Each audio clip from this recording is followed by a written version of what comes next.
Hello friends, welcome to my YouTube channel.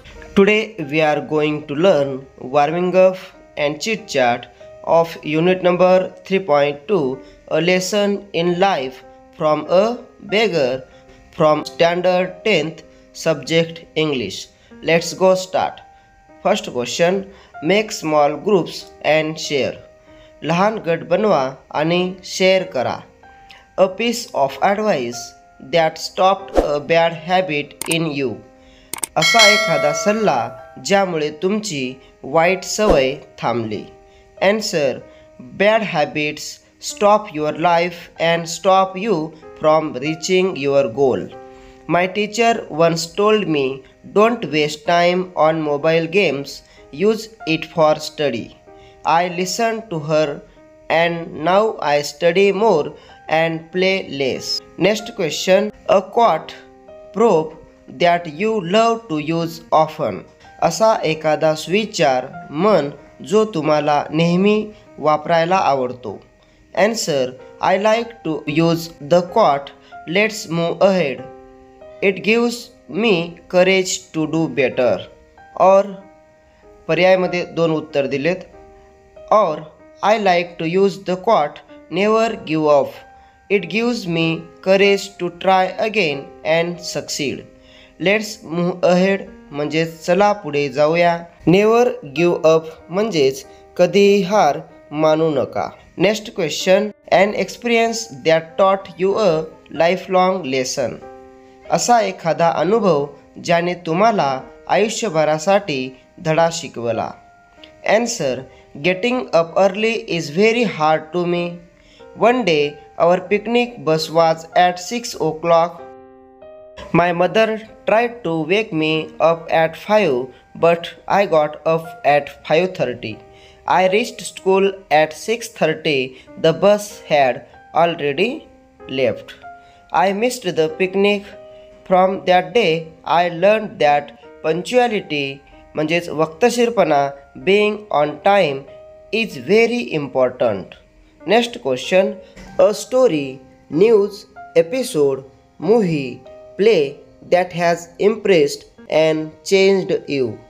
अशी एखादी गोष्ट, बातमी, घटना, चित्रपट, नाटक ज्याने तुम्हाला खूप प्रभावित केले आणि बदल घडविला. Answer, I read the story of Malala Yousafzai. She wanted all girls to go to school. Some people tried to stop her and she faced danger from the Taliban. But she did not give up. She spoke for girls' education and became very famous. She won the Nobel Prize. Her story taught me to be brave and never give up. Next question. Many slang expression terms are used for people having positive or negative traits.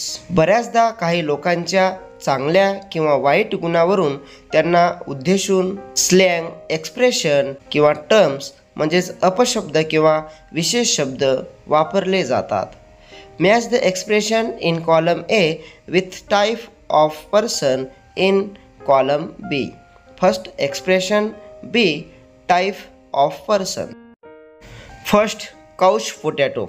या ठिकाणी शब्दांचं pronunciation थोडंसं वेगळं असल्यामुळं उच्चारसुद्धा दिलेले आहेत. First, couch potato म्हणजेच lazy, आळशी किंवा गुड फॉर नथिंग म्हणजेच काहीच कामाचा नसलेला.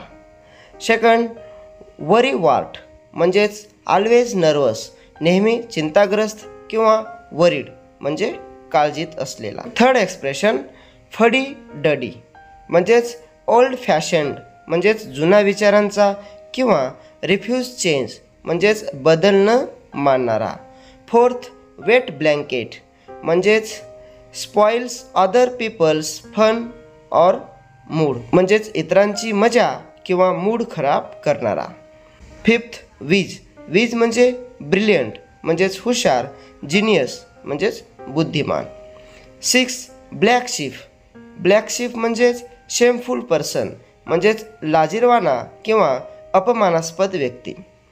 सेवन, लाईव्ह वायर म्हणजेच व्हेरी एनर्जेटिक, खूप ऊर्जावान किंवा ॲक्टिव्ह म्हणजेच सक्रिय. Next question, discuss in your group and write the difference in reaction of an optimist and pessimist in the given situations. गटात चर्चा करा व आशावादी म्हणजेच ऑप्टिमिस्ट व निराशावादी म्हणजेच पेसिमिस्ट व्यक्तींच्या प्रतिक्रियामधील फरक लिहा. ॲन्सर, ऑप्टिमिस्ट म्हणजे आशावादी, पेसिमिस्ट म्हणजे निराशावादी. First, failure in exams or taste.